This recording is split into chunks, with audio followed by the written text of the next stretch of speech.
Even if you haven't managed to make it to your local movie theater to watch Captain Marvel, you're probably aware that the latest installment in the Marvel Cinematic Universe is set in the past. The 21st movie in the MCU was actually set in 1995, which saw the pasts of the likes of Nick Fury, Phil Coulson, and S.H.I.E.L.D. explored for the first time on the big screen. Inevitably, this has resulted in some problems with regards to the franchise's timeline, as a number of plot holes and retcons have come to light. In this video, we'll run you through just a few of them.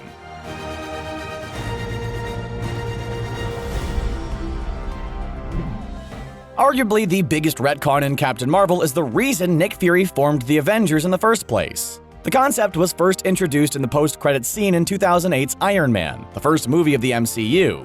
I'm here to talk to you about the Avenger Initiative. It was then gradually revealed that Fury's ultimate plan with the initiative was to bring together a team of remarkable people who could fight the battles nobody else on planet Earth could. But Captain Marvel revealed that Samuel L. Jackson's character got the idea for it way back in 1995, when he learned that there were greater powers out there and saw Carol Danvers' U.S. Air Force call sign.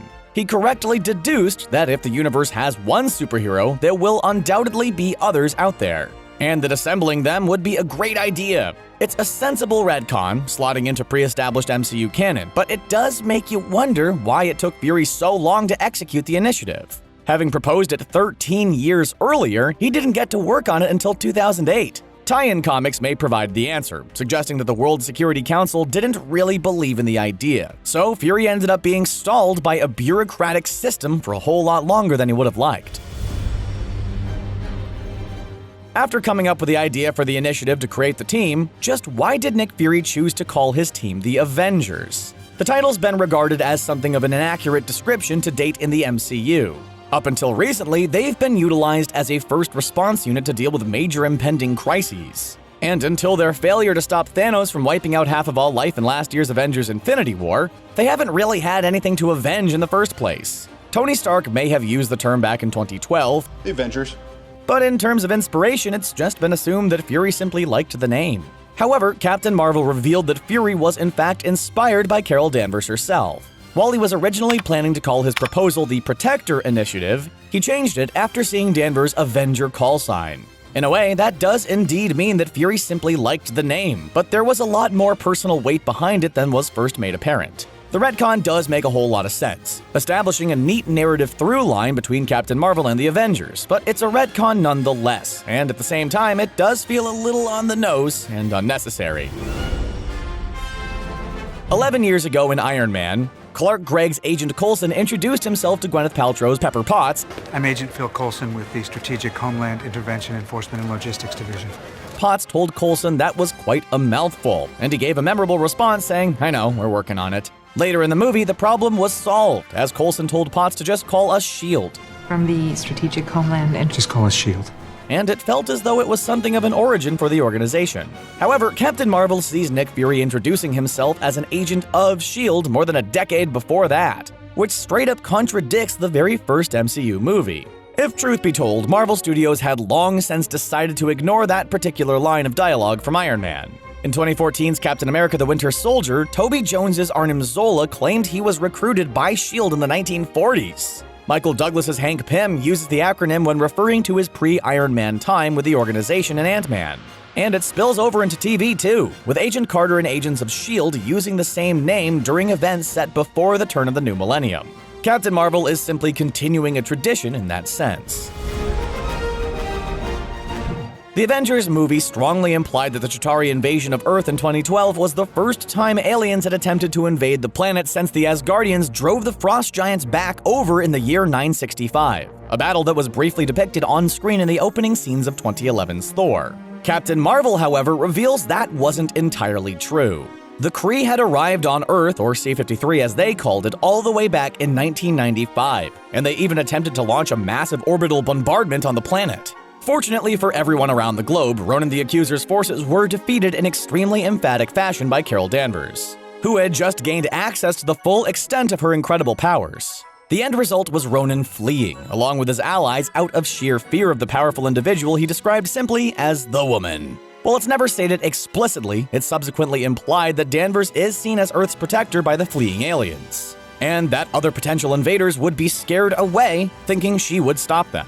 Nick Fury would later suggest the Avengers represented the first deterrent to potential invaders. And this is a very subtle Captain Marvel retcon, though it does at least explain why no more hostile extraterrestrials paid any attention to Earth until 2012. One of the biggest MCU mysteries that Captain Marvel provides an answer to is how Nick Fury lost his eye. After the good guys defeated the Kree, Goose the Flurkin scratched it, presumably infecting it as the severity of the effects of the scratch increased over time, until Fury simply couldn't see out of it. It's admittedly a little different to what MCU fans envisioned might have happened, but it isn't necessarily a retcon. When discussing the idea of betrayal with Steve Rogers in 2014's Captain America the Winter Soldier, Fury said, "Last time I trusted someone, I lost an eye." And that trust could of course have been trust in Goose, despite what we might have imagined. But what makes the whole thing a plot hole is a more innocuous scene in Captain America the Winter Soldier. When Robert Redford's Alexander Pierce was discussing Fury's past, he showed a photograph of him being signed in as director of S.H.I.E.L.D. And he still had 2 functioning eyes in the picture, suggesting he didn't lose sight in his left eye until after his promotion. It won't have been something Marvel Studios wanted to use as evidence to dictate an entire story at the time, however, so it is at least somewhat excusable, and we certainly won't hold it against them. It's not only the story of Nick Fury's left eye that Captain Marvel contradicts. His entire backstory in the MCU gets retconned by the movie. In 2010's Iron Man 2, Fury spoke about the fact that he had a close working relationship with Howard Stark, even saying he knew him better than Tony knew him, which meant that he should have already been a high-level S.H.I.E.L.D. agent by the time Stark died in 1991. Stark Sr. wouldn't have worked closely with just any old S.H.I.E.L.D. agent. Then, 4 years later in Captain America the Winter Soldier, Alexander Pierce said that Fury was made director of S.H.I.E.L.D., after first encountering him as head of the organization's Bogota station long before the 1990s. Captain Marvel discards those things, because in the mid-90s, Fury was still only a level 3 operative, a relatively low-level S.H.I.E.L.D. agent who had been running a small local team and even considered himself to be little more than a glorified desk jockey. Frankly, there's no way to make these contrasting versions of events sync up without your brain exploding. While it could be argued that Fury might have crossed paths with Howard before he joined up with S.H.I.E.L.D., back when he was working as a spy during the Cold War, it's definitely a reach. And it wouldn't explain him knowing Howard better than his son did. This entry regarding the history of the Tesseract is a little different to the others in this video, as it doesn't actually retcon anything at all. But it does add a new layer of complexity to the story of the Space Infinity Stone, and some fans have claimed it is indeed a retcon. As far as anybody knew, the Tesseract was recovered by Howard Stark at some point after the events of Captain America the First Avenger, and was studied by Project Pegasus, which is where Loki teleported in at the start of the Avengers. As revealed in Captain Marvel, by 1989, a rogue Kree scientist, Annette Bening's Mar-Vell, had taken charge of Pegasus' work on the Tesseract, and was using its energies to develop a faster-than-light engine. She eventually managed to quietly steal it, hiding it on a cloaked Kree ship in Earth's orbit. But she died in 1989 when the Kree intervened and shot her test plane down. And the Tesseract was only recovered in 1995, before being swallowed by Goose and later coughed up on Nick Fury's desk, at which point he returned it to Pegasus for further study. While many may have cried foul, there really aren't any continuity issues here. All Captain Marvel shows is one of the directions the Tesseract went in between Howard Stark finding it and the events of the first Avengers movie. In that first Avengers movie, it was revealed that S.H.I.E.L.D. was using the Tesseract to develop energy weapons similar to those used by Hydra during World War II, a secret project known as Phase 2. Nick Fury's justification for the project's existence was Thor's arrival on Earth, Me. with the S.H.I.E.L.D. director claiming that humanity's first contact with aliens had forced him to find new armaments. Specifically, he said Earth had learned that not only are we not alone, but we are hopelessly and hilariously outgunned. But Captain Marvel changed all of that. The latest MCU offering revealed that Fury and S.H.I.E.L.D. had known about the existence of aliens since at least 1995. 16 years before the events of Thor, when they encountered individuals from both the Skrull and Kree races. It would make a lot more sense if Fury started looking into the idea of making weapons with the Tesseract after Goose coughed it up into his office in the post-credits scene. He'd seen what the Skrulls, the Kree, and indeed Carol Danvers were capable of, and definitely would have been wary of more extraterrestrial invaders, especially after Danvers departed the Earth and left it without a superpowered defender. Even though she did tell Fury to contact her in an emergency, that didn't mean she'd necessarily be instantly on hand to assist whenever he decided to contact her.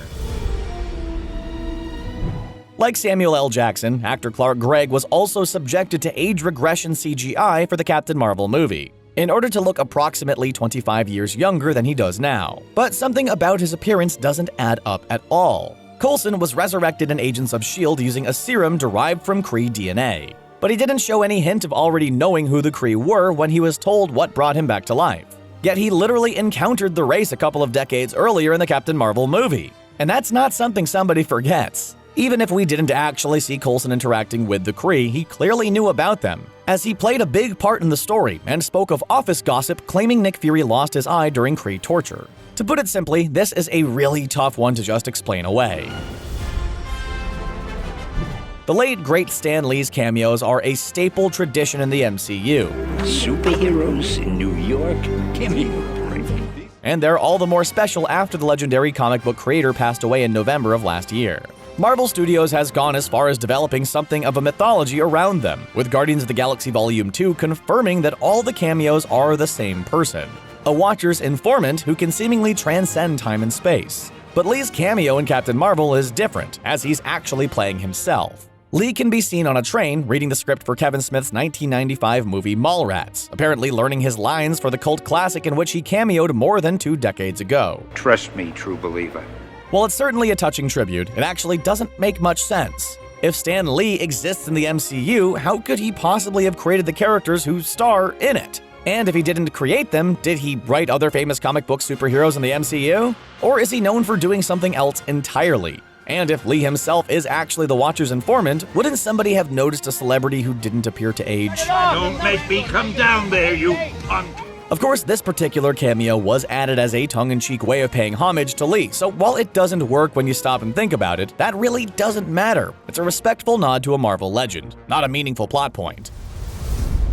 Can you think of any other plot holes or retcons created by Captain Marvel in the MCU? Let us know your thoughts in the comments section below, and don't forget to like, share, and subscribe to ScreenRant for more great videos just like this one. Bye for now!